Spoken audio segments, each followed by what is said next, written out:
วันที่9ตุลา2025นี้อยู่ที่หอวัฒนธรรมแขวงหัวพันได้มีพิธีปาฐกถาวันครูแห่งชาติ7ตุลาครบรอบ31 ปี คือวันที่7ตุลา1994ถึง7ตุลา2025โดยแม่นทานพันคำวิภาวันอดีตนายกรัฐมนตรีอดีตรัฐมนตรีกระทรวงศึกษาธิการและกีฬาเป็นผู้ให้เกียรติปาฐกถามีหัวหน้ารองหัวหน้าแผนกการศึกษาธิการและกีฬาแข่งมีผู้บริหารการศึกษาคันแข่งคันเมืองสำเนือพนักงานครูอาจารย์ในเทศบาลแข่ง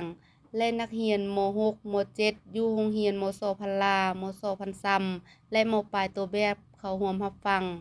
พิธีมีความหมายความสำคัญนี้ทานพันคำวิภาวันยังได้เล่ามูลเสือประวัติความเป็นมาของเวียกงานการศึกษาในระยะต่อสู่กูศาสตร์การเติมใหญ่ขยายตัวเป็นก้าวมาของเวียกงานการศึกษาในระยะปลดปล่อยถึงปัจจุบันความเข้มแข็งของแขวงหัวพันที่เป็นบ่อนก่อสร้างทรัพยากรมนุษย์ความรับผิดชอบสูงของบรรดาครูอาจารย์ที่ได้เอาใจใส่ส่งความรู้สิทธิสอนนักเรียนเฮ็ดให้ครูอาจารย์จำนวนหนึ่งสามารถกลายเป็นครูสอนดีสอนเก่งเป็นแบบอย่างให้แก่นักเรียนครูเปรียบเหมือนสัญญาณอินเทอร์เน็ตเพื่อเฮ็ดให้นักเรียนทุกคนได้เข้าถึงการศึกษาครูคือมากหัวใจของประชาชนลาวทั้งชาติโอกาสนี้ทานยังได้เล่าคืนประวัติความเป็นมาของตัวเพิ่นเองเกี่ยวกับการศึกษาระยะเรียนวิสามัญ